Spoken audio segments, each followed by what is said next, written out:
Cryptocurrency অর্থাৎ bitcoin. কে আপনারা আজকে সর্বপ্রথম নামটি শুনেছেন অথবা শুনে থাকলেও এই ব্যাপারে কিছুই জানেন না। আমি বলছি আপনারা এখনও তেমন কিছুই জানেন না টেকনোলজি সম্বন্ধে। যাই হোক, এমনটা নয় যে এ ব্যাপারে না জানলে আপনাদের জীবন থেমে থাকবে, বাট আমি এটা শিওর বলতে পারি ক্রিপ্টোকারেন্সি নিয়ে আমি যে মিস্টিরিয়াস ইনফরমেশনগুলো দিতে যাচ্ছি তা জানার পর আপনারা এটা আফসোস করবেন যে কেন এ ব্যাপারে আগে জানেননি। এনিওয়ে, আফসোস পরেও করা যাবে, এখন সময় হচ্ছে নতুন কিছু জানার। আলোচনা করব বেসিক থেকে অ্যাডভান্স সমস্ত কিছু যা আপনারা অন্য কোথাও এত ইজিলি বুঝতে পারবেন না। সো ভিডিওটি খুবই ইনফরমেটিভ, এমনকি বিটকয়েন আপনার জন্য হতে পারে রাজকীয় ইনকাম সোর্স যা সবার জন্যই উন্মুক্ত, যার জন্য প্রয়োজন হবে না কোনো এডুকেশনাল সার্টিফিকেট। আর এই সকল বিষয় জানতে হলে আপনাকে এখনই দেখতে হবে সম্পূর্ণ ভিডিওটি। বিফোর স্টার্টিং দ্য ভিডিও, আপনি যদি আমার চ্যানেলে নতুন হয়ে থাকেন তাহলে ডেফিনেটলি চ্যানেলটিকে সাবস্ক্রাইব করবেন।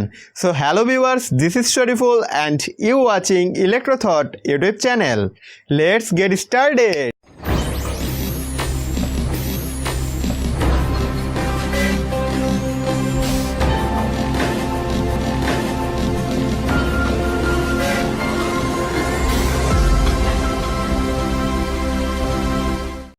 সো গাইস, কারেন্সি বলতে আমরা কি বুঝি? মুদ্রা।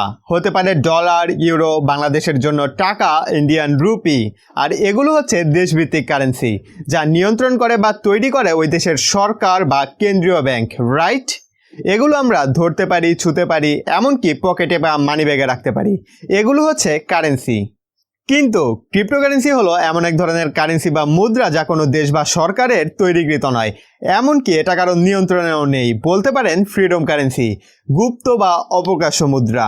গুপ্ত বা অপ্রকাশ্য বলার কারণ ফিজিক্যালি এর কোনো অস্তিত্ব নেই, ধরতে পারবেন না, ছুঁতে পারবেন না, এমনকি আপনার মানি ব্যাগেও রাখতে পারবেন না। এর পরিচয় শুধুমাত্র নাম্বারের মাধ্যমে হয়। ক্রিপ্টোকারেন্সি রাখা হয় অনলাইন ওয়ালেটে, আর আপনার অনলাইন ওয়ালেটে থাকা টাকা বা মুদ্রার পরিমাণ দেখতে পারবেন ওয়েবসাইট বা মোবাইল অ্যাপসের মাধ্যমে। আপনারা স্ক্রিনে যেমনটি দেখতে পাচ্ছেন, এখান থেকেই করতে হবে আপনার ক্রিপ্টোকারেন্সি লেনদেন। মুদ্রার মধ্যে যেমন রয়েছে ডলার, ইউরো, টাকা, তেমনি ক্রিপ্টোকারেন্সির মধ্যেও রয়েছে বিটকয়েন, ইথেরিয়াম, রিপেল, আরও বেশ কিছু। বাট সবচেয়ে বেশি ব্যবহৃত হয় বিটকয়েন, তাই আমরা ক্রিপ্টোকারেন্সি বলতে বিটকয়েনকেই চিনে থাকি। ওকে, এটা তো ছিল জাস্ট পরিচয় পর্ব। বিটকয়েন যে কতটা গভীর জলের মাছ তা আপনারা এখন জানতে পারবেন। বাই দ্য ওয়ে, বিটকয়েন কিন্তু কোনো মাছ না, এটা হচ্ছে কারেন্সি। পৃথিবীর সর্বপ্রথম ক্রিপ্টোকারেন্সি হচ্ছে বিটকয়েন। 2009 সালে সাতোশি নাকামোতো নামের কেউ এই বিটকয়েনের প্রচলন করেন। একে পেয়ার টু পেয়ার মুদ্রা বলে অভিহিত করা হয়। প্রথমত, সাতোশি নাকামোতো হচ্ছে ছদ্মনাম। দ্বিতীয়ত, পেয়ার টু পেয়ার মানে হচ্ছে আপনার অনলাইন ওয়ালেটে থাকা বিটকয়েন, অর্থাৎ আপনার বিটকয়েন অন্য কারো অনলাইন ওয়ালেটে ট্রান্সফার করতে পারবেন, আর এই কাজটি হবে সম্পূর্ণ আপনাদের দুইজনের মধ্যে। এখানে কোনো ব্যক্তি বা প্রতিষ্ঠানের হস্তক্ষেপ থাকবে না, এমনকি আপনারা দুইজন ব্যতীত কেউ এটি জানতেও পারবে না। সম্পূর্ণ কাজটি হবে আপনার নিজ দায়িত্বে। এমনকি এখানে কোনো লিমিটেশন নেই, কাউকে কৈফিয়ত দিতে হবে না, কোটি কোটি টাকা ট্রান্সফার করে দিতে পারবেন পৃথিবীর যে কোনো প্রান্তে without any bank account or any kind of information. যেহেতু এই মানি ট্রানজ্যাকশন ট্র্যাক করা যায় না, সম্পূর্ণ কাজটি হয়ে থাকে অত্যন্ত গোপনীয়তার সাথে, তাই বিটকয়েনের মাধ্যমে সবচেয়ে বেশি করা হয় ইলিগাল কাজ, যেমন ড্রাগস কেনার ক্ষেত্রে, ইলিগাল ওয়েপন্স কেনার ক্ষেত্রে, হ্যাকার ফায়ার করার ক্ষেত্রে।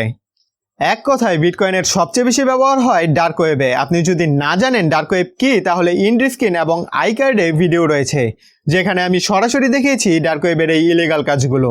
ভিডিওটি খুবই নলেজেবল। শুধু ডার্ক ওয়েব নয়, যেখানে বিটকয়েন অ্যাকসেপ্ট করা হয় সেখান থেকেই বিটকয়েনের মাধ্যমে শপিং করা যাবে, বিভিন্ন লেনদেন করা যাবে। যদি বৈধতার কথা চিন্তা করেন তাহলে বাংলাদেশ সহ আরও কিছু দেশে বিটকয়েন অবৈধ। 2014 সালে বাংলাদেশ ব্যাংক কর্তৃক বিটকয়েনের মাধ্যমে লেনদেন অবৈধ হিসেবে গণ্য করা হয়। বিটকয়েনের বৈধতার ব্যাপারে আমি ভিডিওটির লাস্টে বলছি। আপনারা হয়তো ভাবছেন আমরা তো ইলিগাল কোনো কাজ করব না, তাহলে বিটকয়েন আমাদের কি কাজে আসবে? আমি আপনাদের ইলিগাল কাজ করতে বলছি না, এমনকি আমি একে সাপোর্টও করি না। আমি বলতে যাচ্ছি পৃথিবীর অন্যান্য দেশগুলো বিটকয়েনের মাধ্যমে কিভাবে ফায়দা নিচ্ছে, তাও লিগ্যালভাবে। হ্যাঁ, ভিডিওটির ফার্স্টে আমি বলেছিলাম আপনাদের এমন যে ওয়ে বলবো যেভাবে বিটকয়েনের মাধ্যমে আর্নিং করা যায়, আর এটি শোনার পর আপনাদের চোখ আজকে ঠিকই কপালে উঠে যাবে। হ্যাঁ, আমি মজা করছি না। প্রথম প্রসেসটি হচ্ছে যাদের অসংখ্য টাকা রয়েছে তাদের জন্য, অর্থাৎ ইনভেস্টমেন্টের মাধ্যমে, ঠিক শেয়ার মার্কেটের মতো। যদিও এদের মধ্যে কোনো মিল নেই, বাট ব্যাপারটি হচ্ছে এইরকম। ডলার যেমন এক এক দেশে এক এক ভ্যালুতে হয়ে থাকে, যেমন বাংলাদেশে 1 USD = 84 টাকা 89 পয়সা, তেমনি 1 বিটকয়েন সমান হ্যাঁ, বাংলাদেশে 1 বিটকয়েন সমান 9,53,632 টাকা 08 পয়সা। আর এটি হচ্ছে আমি যখন ভিডিওটি তৈরি করছি এই সময়ের রেট। বিটকয়েনের ভ্যালু খুবই দ্রুত গতিতে কম বেশি হয়ে থাকে। ধরুন আজকে 1 বিটকয়েন সমান 9 লক্ষ টাকা, কিছুদিন পরে এটি বেড়ে 10 লক্ষ টাকা হয়ে যেতে পারে, আবার কমে 7 লক্ষ টাকাও হয়ে যেতে পারে। কম টাকায় বিটকয়েন কিনে বেশি টাকায় বিক্রি করার মাধ্যমেই এখানে আর্নিং হয়ে থাকে।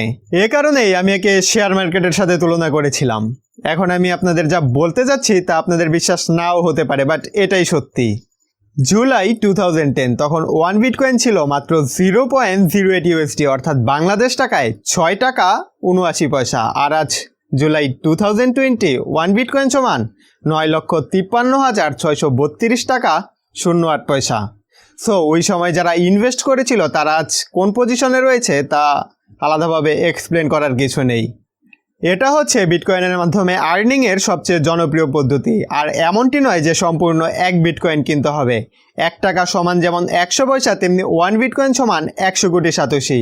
আপনি 10 টাকা খরচ করে অনায়াসে 1000 সাতোশি কিনতেই পারেন। ওকে, ড্রিম থেকে বের হন, কারণ আপনার জন্য ওয়েট করছে অন্য একটি ড্রিম। বিটকয়েন আর্ন করার আরেকটি পদ্ধতি হলো বিটকয়েন মাইনিং, আর এটা অনেকের জন্যই পসিবল হতে পারে। এর জন্য প্রয়োজন হবে খুবই ভালো টেকনিক্যাল নলেজ এবং একটি ভালো কম্পিউটার। অবশ্যই আপনার কম্পিউটারটিতে উন্নত প্রসেসর, হার্ডওয়্যার এবং গ্রাফিক্স কার্ডের প্রয়োজন হবে, অর্থাৎ আপনার কম্পিউটারটি শক্তিশালী হতে হবে। আর্নিং কিভাবে হবে তা বলছি। যখন অনলাইনে বিটকয়েনের মাধ্যমে পেমেন্ট বা ট্রানজ্যাকশন করা হয় তখন এই ট্রানজ্যাকশনগুলো ভেরিফাই করতে হয়, অর্থাৎ এই ট্রানজ্যাকশনটি ঠিক আছে কিনা, এখানে কোনো জালিয়াতি হচ্ছে কিনা, এবং কিছু ম্যাথমেটিক্যাল কাজ রয়েছে। এই কাজগুলো যদি আপনার কম্পিউটার করতে পারে এবং আপনি যদি তা পরিচালনা করতে পারেন, তাহলে এর বিনিময়ে আপনি কিছু বিটকয়েন উপহার পাবেন এবং এই বিটকয়েনটি অটোমেটিক্যালি জেনারেট হয়ে আপনার ওয়ালেটে জমা হবে। অর্থাৎ এই বিটকয়েনটি কারো অ্যাকাউন্ট থেকে কেটে নেওয়া হবে না, অটোমেটিক্যালি জেনারেট হয়ে যাবে। আর এটাই হচ্ছে বিটকয়েন মাইনিং। আই থিঙ্ক আপনারা কাজের সাথে নামের মিল পেয়েছেন। আর আমি আগেও বলেছি এই বিটকয়েনগুলো আপনারা ব্যবহার করে শপিং করতে পারবেন। অনেক ওয়েবসাইট রয়েছে, সেখান থেকে এটি টাকাতে কনভার্ট করতে পারবেন। বাট প্রবলেম হচ্ছে বাংলাদেশে বিটকয়েন ইলিগাল হিসেবে গণ্য হবে। আমার কি মত? দেখুন, জাপান, ইউএস, জার্মান সহ আরও অনেক উন্নত দেশগুলোতে এই বিটকয়েন অ্যালাউ করা হয়, আর সেখানে করা হয় বিটকয়েনের মাধ্যমে অসংখ্য কাজ, অর্থাৎ কোনো ভোগান্তি ছাড়াই ইজিলি বিটকয়েনের মাধ্যমে অসংখ্য লেনদেন হচ্ছে। এখানে ট্রানজ্যাকশনগুলো পার্সোনালি দুজনের মধ্যে হয় বিদায় এখানে ব্যাংকে ছুটাছুটি, ব্যাংকের chequebook, credit card, debit card নিয়ে কোনো ঝামেলা পোহাতে হয় না। ক্রিপ্টোকারেন্সিতে এই লেনদেনগুলো হয়ে থাকে ব্লকচেন টেকনোলজি ব্যবহার করে, আর এটি খুবই সেফ এবং সিকিউর একটি টেকনোলজি। আপনারা অনেকে জানেন বাংলাদেশে এখনও পেপ্যাল অ্যালাউ করা হয় না, তাহলে ক্রিপ্টোকারেন্সি তো অনেক দূরের কথা। আর এই কারণেই বাংলাদেশ ফ্রিল্যান্সিংয়ের ক্ষেত্রে এতটা পিছিয়ে আছে, কারণ এখানে ইন্টারন্যাশনালি মানি ট্রানজ্যাকশনের ক্ষেত্রে পোহাতে হয় অসংখ্য ঝামেলা। প্রযুক্তি রয়েছে, কিন্তু প্রযুক্তির ব্যবহার যদি না করা হয় তাহলে দেশ কিভাবে এগোবে? সো বাংলাদেশে কখনো যদি বিটকয়েন অ্যালাউ করা হয় তখন আমরা এই সুবিধাগুলো গ্রহণ করতে পারবো। সো আই হোপ আপনারা ডিটেলসে এই সব কিছু বুঝতে পেরেছেন, কারণ এত ক্লিয়ারলি ও ডিটেলসে হয়তো আপনাদের এই তথ্যগুলো কেউ এখনো বলেনি। যদি কোনো কোশ্চেন থেকে থাকে, যে কোনো কোশ্চেন জাস্ট কমেন্টে লিখে ফেলুন, আমি আপনাদের অ্যান্সার দেওয়ার চেষ্টা করব অথবা ডেডিকেটেড ভিডিও তৈরি করব। আর যদি ভিডিওটি আপনাদের ভালো লেগে থাকে তাহলে অবশ্যই ভিডিওটিকে লাইক দিন, কমেন্ট করুন, এবং চ্যানেলটিকে যদি এখনও সাবস্ক্রাইব না করে থাকেন তাহলে আর দেরি কেন, এখনই চ্যানেলটিকে সাবস্ক্রাইব করুন এবং পাশে থাকা বেল আইকনটি প্রেস করে দিন। আবার দেখা হচ্ছে স্ক্রিনে থাকা যে কোনো একটি ভিডিওতে। See you next time.